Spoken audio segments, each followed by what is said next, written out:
ನಮ್ಮ ವೇದ ವಿದ್ವಾನ್ ಮುಕುಂದ ಶರ್ಮಾ ಅವರು ಸುದರ್ಶನದ ಹೋಮ ಬಗ್ಗೆ 2 ಮನದಾಳದ ಮಾತನ್ನು ತಿಳಿಸಿದ್ದಾರೆ. ನೋಡೋಣ ಬನ್ನಿ. ನಾವು ಸುದರ್ಶನ ಹೋಮವನ್ನು ನೋಡುತ್ತಿದ್ದೇವೆ, ಆದರೆ ಅದರ ಬಗ್ಗೆ ಕೆಲವು ತಿಳುವಳಿಕೆಯನ್ನು ಕೇಳುವುದಿಲ್ಲ. ಆದರೆ ಇಂದು ಹಾಸನದಲ್ಲಿರತಕ್ಕಂತಹ ವಿದ್ವಾನ್ ಮುಕುಂದ ಶರ್ಮಾ ಅವರು ಸುದರ್ಶನದ ಹೋಮದ ಬಗ್ಗೆ 2 ಹಿತನುಡಿಗಳನ್ನು ಎಲ್ಲರೂ ಕೇಳಿ ತಿಳಿದುಕೊಳ್ಳಿ ಎಂದು ಅವರು ಹೇಳಿದ್ದಾರೆ. ನಾವು ವಿಡಿಯೋ ಮೂಲಕ ನಿಮಗೆ ಹಾಕಿದ್ದೇವೆ, ಒಮ್ಮೆ ಕೇಳಿ. ನೀವು ಎಲ್ಲರಿಗೂ ಇದನ್ನು ಶೇರ್ ಮಾಡಿ, ಲೈಕ್ ಮಾಡಿ, ಸಬ್ಸ್ಕ್ರೈಬ್ ಮಾಡಿ. ಧನ್ಯವಾದಗಳು. ಎಚ್.ಎನ್. ಕೇಶವನ್, ಹುಲಿಕಲ್. ತಮ್ಮ ಹೆಸರು ಮುಕುಂದ ಶರ್ಮಾ ಮಾಮ. ಇವತ್ತು ಸುದರ್ಶನ ಹೋಮ ಮಾಡ್ತಾ ಇದ್ದೀರಿ. ಎಲ್ಲರಿಗೂ ಸಾರ್ವಜನಿಕವಾಗಿ 1-2 ಹಿತವಚನವನ್ನು ತಾವು ಹೇಳಬೇಕಾಗಿ ತಮ್ಮಲ್ಲಿ ಕಳಕಳಿಯಾಗಿ ಪ್ರಾರ್ಥಿಸುತ್ತೇವೆ. ತಮ್ಮ ಹೆಸರು ಬಹಳ ಕೀರ್ತಿ ಪತಾಕಿಯಾಗಿದೆ. ನಮ್ಮ ಅಷ್ಟಗ್ರಾಮದೆಲ್ಲ ನಿಮ್ಮ ಹೆಸರನ್ನೇ ಹೇಳ್ತಾರೆ. ಅದರಿಂದ 2 ಹಿತವಚನವನ್ನು ಹೇಳಿ.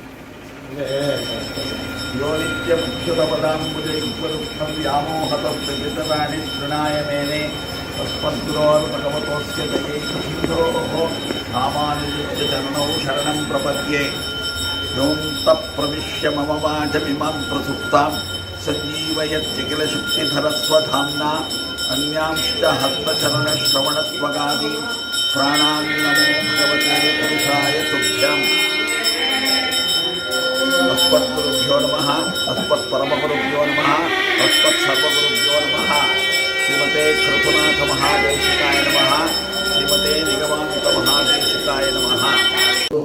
ಅನುಗ್ರಹದಿಂದ ಇಲ್ಲಿ ಸುದರ್ಶನ ಹೋಮ ನಡೀತಾ ಇದೆ. ಈ ಹೋಮದ ಅವಶ್ಯಕತೆ ಏನು, ಹೋಮ ಮಾಡಬೇಕಾ, ಯಾತಕ್ಕೋಸ್ಕರ ಹೋಮ ಮಾಡ್ತಾ ಇದ್ದೀವಿ, ಇದರ ಬಗ್ಗೆ ಸುಮ್ಮನೆ ಪರಿಚಯಾತ್ಮಕವಾದ ಕೆಲ ನುಡಿಗಳು ಅಷ್ಟೇನೆ. ಇದು ವಿದ್ವತ್ಪೂರ್ಣವಾದ ಉಪನ್ಯಾಸ ಅಲ್ಲ, ಇದು ಕೇವಲ ಪರಿಚಯ ಎಲ್ರಿಗೂ ತಿಳಿಯೋದಕ್ಕೋಸ್ಕರ ಮಾಡುತ್ತಾ ಇರುವಂತಹ ಒಂದು ಸಂಕ್ಷಿಪ್ತವಾದ ಒಂದು ಮುನ್ನುಡಿಯ ರೀತಿಯಂತಹ ಮಾತುಗಳು ಅಷ್ಟೇ.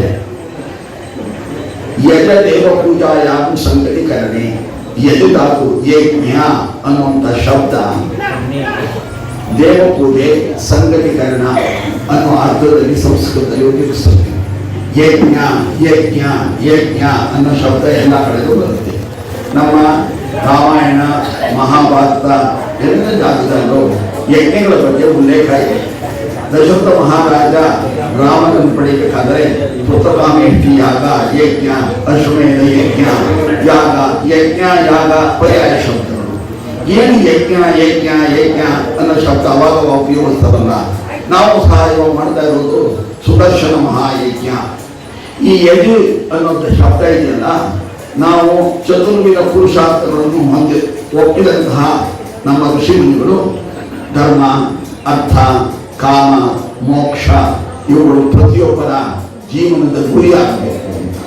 ಚತುರ್ಥ ಪುರುಷಾರ್ಥ ಮೋಕ್ಷ ಅದು ಅವರವರ ಆಧ್ಯಾತ್ಮಿಕ ಸಾಧನೆಯ ಕೊನೆಯ ಮೆಟ್ಟಿಲು. ಆದರೆ ಆ ಮೋಕ್ಷಕ್ಕೋಸ್ಕರ ಧರ್ಮವನ್ನೇ ಆಗಲಿ, ಅರ್ಥವನ್ನೇ ಆಗಲಿ, ಕಾಮವನ್ನೇ ಆಗಲಿ ತ್ಯಾಗ ಮಾಡುವ ಅವಶ್ಯಕತೆ ಇಲ್ಲ. ಧರ್ಮಾರ್ಥ ಕಾಮಗಳು ಸಹ ಮೋಕ್ಷಕ್ಕೆ ಸಹಕಾರಿಯಾಗಿ ಇರಬೇಕು ಅನ್ನುವುದು ಋಷಿಮುನಿಗಳ ಒಂದು ಆಶಯ.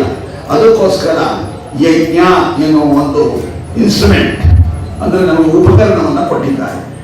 ಪ್ರಜಾಪತಿ ಪುರಾ ಸೃಷ್ಟ ಸಹಯಜ್ಞ ಪ್ರಜಾಸೃತ್ವ ಪುರೋವಾಚ ಮಹೀಪತಿ ಅನೇನ ಪ್ರಸವಿಷ್ಯಧ್ವಂ ಏಷವಃ ಇಷ್ಟಕಾಮ ದುಃಖ. ಪ್ರಜಾಪತಿ ಮನುಷ್ಯರನ್ನೆಲ್ಲ ಸೃಷ್ಟಿಸಿ ನಿಮ್ಮನ್ನ ಭೂಲೋಕದಲ್ಲಿ ಸಂತೋಷವಾಗಿರಿ ಅಂತ ಕಳಿಸಿದ ಮೇಲೆ ನಮಗೆ ಎಷ್ಟೋ ವಿಷಯಗಳು ಸಿಗಲ್ವಲ್ಲ, ಏನ್ ಮಾಡಬೇಕು ಅಂದ್ರು ಅವಾಗ ಯಜ್ಞ ಅನ್ನೋ ಒಂದು ಸಾಧನವನ್ನ ನಮಗೆ ಕೊಟ್ಟಿದ್ದಾರೆ. ಆ ಯಜ್ಞ ನಮಗೆ ಇಷ್ಟ ಕಾಮ ದುಃಖ, ಕಾಮಧೇನು ಹೇಗೆ ನಮಗೆ ಇಷ್ಟಾರ್ಥವನ್ನು ಕೊಡುತ್ತದೆಯೋ ಅದೇ ರೀತಿ ಸಹ ಯಜ್ಞಗಳು ಸಹ ನಮಗೆ ಇಷ್ಟಾರ್ಥವನ್ನು ಕೊಟ್ಟೇ ಕೊಡುತ್ತವೆ. ಮನುಷ್ಯನ ಜೀವನದಲ್ಲಿ ದ್ವಂದ್ವಗಳಿದ್ದೇ ಇದೆ. ಸುಖ ದುಃಖ, ಸಂತೋಷ ಅಥವಾ ಅಸಂತೋಷ, ಪ್ರೀತಿ ದ್ವೇಷ, ದ್ವಂದ್ವ ಹೇತೋ ಕುಲಶೇಖರ ಆಳ್ವಾರ್. ದ್ವಂದ್ವದಿಂದ ಇರುವಂತಹ ನಾವು ಅದ್ವಂದ್ವಕ್ಕೆ ಇವುಗಳನ್ನು ಮೀರಿಯ ಒಂದು ಪರಮ ಆನಂದವನ್ನು ಪಡೆಯೋದಕ್ಕೆ ಹೋಗಬೇಕಾದಂತಹ ಸಾಧನ ಪರಮಾತ್ಮನ ಪೂಜೆ. ಪೂಜೆಗಳನ್ನು ಎಲ್ಲ ರೀತಿಯಲ್ಲೂ ಮಾಡಿದ್ರು ಸಹ ಯಜ್ಞವೂ ಒಂದು ರೀತಿಯ ಪರಮಾತ್ಮನ ಆರಾಧನಾ ರೂಪವಾಗಿ ಇದನ್ನು ಮಾಡಿ ಸರ್ವವನ್ನು ಸಹ ಸಮರ್ಪಣೆ ಮಾಡೋದು. ದುಡಿದಿದ್ದರೆ ಎಲ್ಲವನ್ನೂ ಮನುಷ್ಯ ತಾನೇ ಅನುಭವಿಸೋದಕ್ಕೆ ಆಗೋದಿಲ್ಲ, ಸಮಾಜಕ್ಕೂ ಕೊಡಬೇಕು.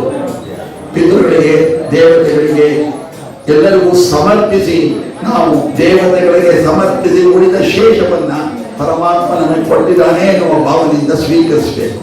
ಅಂದರೆ ಈ ಯಜ್ಞ ಪರಮಾತ್ಮನಿಗೆ ಆಹುತಿ ಕೊಟ್ಟು ಯಜ್ಞ ಶಿಷ್ಟಾಶಿನಃ, ಯಜ್ಞವನ್ನು ಮಾಡಿ ಅದರ ಪರಮಾತ್ಮನ ಶಿಷ್ಟವನ್ನು ಅಂದರೆ ಯಜ್ಞದಿಂದ ಉಳಿದದ್ದನ್ನ, ಅಂದರೆ ನಾವು ಯಜ್ಞವನ್ನು ಮಾಡಿ ಉಳಿಸಿಕೊಂಡಿದ್ದನ್ನ ಅನುಭವಿಸೋದಿದೆಯಲ್ಲ, ಅದು ನಮ್ಮ ಸಾತ್ವಿಕವಾದ ಜೀವನಕ್ಕೆ ಒಂದು ಶಕ್ತಿಯನ್ನು ಉಂಟು ಮಾಡುತ್ತದೆ. ಆದ್ದರಿಂದ ಇಂತಹ ಯಜ್ಞ ಯಾಗಾದಿಗಳನ್ನ ಪದೇ ಪದೇ ನಡೆಸ್ತಾ ಇದ್ರೆ ದೇಶದಲ್ಲಿ ಸುಭಿಕ್ಷತೆಯೂ ಉಂಟಾಗುತ್ತದೆ ಮತ್ತು ಸರ್ವ ಜನರು ಒಂದು ರೀತಿಯ ಸಂತೋಷದಿಂದ ಭಾಗವಹಿಸಿ ಎಲ್ಲ ವಿಧವಾದಂತಹ ಒಂದು ಜ್ಞಾನವನ್ನು ಪಡೆಯಬಹುದು. ಆಧ್ಯಾತ್ಮಿಕ, ಆದಿದೈವಿಕ, ಆದಿಭೌತಿಕ, ಆದಿದೈವಿಕ, ಆಧ್ಯಾತ್ಮಿಕ ತಾಪ ನಮಗಿರುತ್ತೆ. ತಾಪತ್ರಯ ಅಂತ ಮಾತು ಉಪಯೋಗಿಸ್ತೀವಿ ನಾವು. ತಾಪತ್ರಯಗಳು ಯಾವುದು ಅಂತ ಕೇಳಿದ್ರೆ ಆದಿಭೌತಿಕ ಅಂದ್ರೆ ನಮಗೆ ಪಂಚಭೂತಗಳಿಂದ ಉಂಟಾಗುವಂತಹ ತಾಪಗಳು ಆದಿಭೌತಿಕ. ಆದಿದೈವಿಕ ನಮಗೆ ಇದ್ದಕ್ಕಿದ್ದ ದೇಶದಲ್ಲಿ ಏನೇನೋ ಪ್ರಕ್ಷೋಭಗಳು ಉಂಟಾಗುವಂತಹ ಆದಿದೈವಿಕ. ಇದಲ್ಲದೆ ಆಧ್ಯಾತ್ಮಿಕ. ಇಂತಹ ತಾಪತ್ರಯಗಳ ದೂರೀಕರಣಕ್ಕೋಸ್ಕರ ನಾವು ಎಲ್ಲ ವೇದದ ಕೊನೆಯಲ್ಲೂ ಓಂ ಶಾಂತಿ ಶಾಂತಿ ಶಾಂತಿ 3 ಸತಿ ಯಾಕೆ ಹೇಳಬೇಕು ಅಂದ್ರೆ 3 ವಿಧವಾದಂತಹ ತಾಪತ್ರಯಗಳ ಉನ್ಮೂಲನೆ ಆಗಲಿ ಹೋಗಲಿ ಅನ್ನುವ ದೃಷ್ಟಿಯಿಂದ ಈ ರೀತಿಯ ಶಾಂತಿ ಕರ್ಮಗಳನ್ನು ಆಚರಿಸ್ತೀವಿ.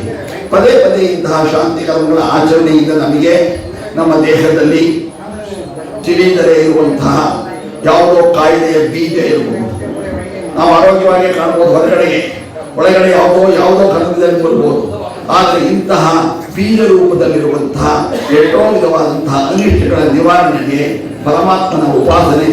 ನಾವು ಶ್ರೀಂ ಹ್ರೀಂ ಐಂ ಕ್ಲೀಂ ಕೃಷ್ಣಾಯ ಗೋವಿಂದಾಯ ಅಂತ ಕೃಷ್ಣನನ್ನು ಹೇಳಿ ನಮ್ಮ ಎಲ್ಲವನ್ನು ಹೋಗಲಾಡಿಸಿ, ಒಳಗಡೆ ಬೀಜ ರೂಪದಲ್ಲಿ ಯಾವುದಾದರೂ ಕಾಯಿಲೆ ರೂಪದಲ್ಲಿದ್ದರೂ ಸಹ ಅದನ್ನು ಹೋಗಲಾಡಿಸಿ ನಮಗೆ ಸತ್ ಅಂದರೆ ಒಳ್ಳೆಯದನ್ನು ಉಂಟು ಮಾಡುವಂತ ಕೇಳಿಕೊಳ್ಳುವಂಥ ಒಂದು ಮಹಾಯಜ್ಞ. ನಮ್ಮ ಶ್ರೀವೈಷ್ಣವ ಸಿದ್ಧಾಂತದಲ್ಲಿ ವಿಶೇಷವಾಗಿ ಪರಮಾತ್ಮನನ್ನ ಕೇಳ್ಕೋಬೇಕು ಅನ್ನೋದೇನು ಇಲ್ಲ. ಆಸೆ ಪಟ್ಟು ಏನು ಪರಮಾತ್ಮನ ಗೊತ್ತಿಲ್ಲದೆ ಇರೋದಿದೆಯಾ, ನಮ್ಗೆ ಏನ್ ಕೊಡ್ಬೇಕು ಅನ್ನೋದು ಕೊಡೋದು ಗೊತ್ತಿದ್ರು ಸಹ ನಾವು ತ್ರಿವಿಧಾಹ ಭಜಂತೆ ಮಾಂ ಮೂಢಾಸುಕೃತೇನು ಅರ್ಜುನ ಅಂತ ಅರ್ಜುನನಿಗೆ ಕೃಷ್ಣ ಹೇಳ್ತಾ, ಜ್ಞಾನಿ, ಆರ್ಥ, ಜಿಜ್ಞಾಸು, ಅರ್ಥಾರ್ಥಿ, ಜ್ಞಾನಿ ಚ ಭರತರ್ಷಭ ಚತುರ್ವಿಧ ಪುರುಷ ಭಜಂತೆ ಮಾಂ. 4 ಥರದ ಮನುಷ್ಯರು ನಮ್ಮನ್ನು ಪೂಜಿಸ್ತಾರೆ. ಅದರಲ್ಲಿ ಆರ್ತಃ ದುಃಖದಿಂದ ಅಂದ್ರೆ ಕಷ್ಟಪಡ್ತಾ ಇರೋನು ಆರ್ತಃ, ಜಿಜ್ಞಾಸು ತಿಳಿಯಬೇಕು, ಏನೋ ತಿಳ್ಕೋಬೇಕು ಅಂತ ಆಸೆ ಪಡುವನು ಜಿಜ್ಞಾಸು, ಅರ್ಥಾರ್ಥಿ ಜೀವನದಲ್ಲಿ ಹೆಚ್ಚು ವೈಭವವನ್ನು ಪಡಿಬೇಕು ಹೇಳಿ ಕೊನೆಗೆ ಜ್ಞಾನಿ ಚ ಭರತರ್ಷಭ.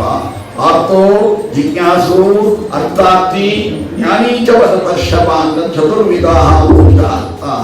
ಆದ್ರಿಂದ ಆರ್ತವೂ ಸಹ ಆತನ ಎಲ್ಲ ಕಷ್ಟವನ್ನು ಹೋಗಲಾಡಿಸಿ ಎನ್ನುವ ರೀತಿಯ ಪ್ರಾರ್ಥನೆ ರೂಪಕ ಈ ರೀತಿಯ ಸುದರ್ಶನ ಮಹಾಯಜ್ಞ. ನಾವು ಬಹಳ ಯಜ್ಞಗಳನ್ನು ನಡೆಸ್ತಾ ಇದ್ದವರು ಯಜ್ಞವು ಈಗ ತಮ್ಮ ವ್ಯಾಪ್ತಿಯಲ್ಲಿ ಇಲ್ಲದೆ ಇರೋದ್ರಿಂದ ಆ ಯಜ್ಞಕ್ಕೆ ಒಂದು ರೀತಿ ಸಂವಾದಿಯಾಗಿ ಯಜ್ಞ ರೂಪದಲ್ಲಿ ಈ ಸುದರ್ಶನ ಮಹಾಯಜ್ಞವನ್ನ ಪರಮಾತ್ಮನಿಗೆ ಆರಾಧನೆಯ ರೂಪವಾಗಿ ನಾವು ಮಾಡ್ತಾ ಇದ್ದೀವಿ. ಇದರಿಂದ ಸಮಸ್ತರಿಗೂ ಸತ್ ಒಳ್ಳೆಯದು ಕಲ್ಯಾಣ ಪರಂಪರೆಗಳು ಉಂಟಾಗಿ ಅವರ ಜೀವನ ಸುಖೀಕರವಾಗಿ ಸುಖದಿಂದ ಬರಲಿ, ಮುಂದೆ ಮುಂದೆ ಅವರ ಜೀವನ ಆಧ್ಯಾತ್ಮಿಕ ಪ್ರಗತಿಯ ಪಥದಲ್ಲಿ ಸಾಗಲಿ ಅನ್ನುವುದು ಈ ಮಹಾಯಜ್ಞದ ಉದ್ದೇಶ. ಇದನ್ನು ಹೇಳಿ ಇದರ ಪರಿಚಯ ಮಾತ್ರ ಹೇಳ್ತಾ ಇದ್ದೀನಿ. ಇನ್ನು ಇದರ ಬಗ್ಗೆ ತಿಳಿಯಬೇಕಾದವರು ತಿಳಿದವರ ಹತ್ರ ಕೇಳಿದ್ರು ಇನ್ನೂ ಹೆಚ್ಚಾಗಿ ತಿಳ್ಕೊಳ್ಳಿ, ಜ್ಞಾನವನ್ನು ಅಭಿವೃದ್ಧಿಪಡಿಸಿಕೊಳ್ಳಿ. ಧನ್ಯವಾದಗಳು. ಆಶಾಸ್ತೇಯಂ ಯಜಮಾನೋಸೌ ಆಯುರಾಶಾಸ್ತೆ ಸ್ವಪ್ರಜಾಸ್ತಮಾಶಾ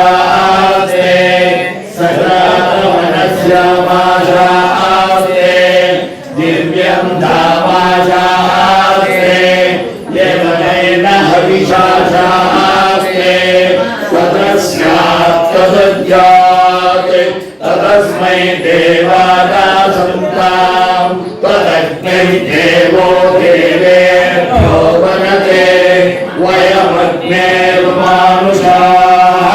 युक्तं च वीतं च उपेतनोऽद्यावा पृथिवी अमुह्मसत्पाताम् इह निर्मामस्येदं च नमो देवेभ्यः। ಭಾಗವತರಿಗೆ ನಮ್ಮ ಧನ್ಯವಾದಗಳು ಮಮ್ಮ.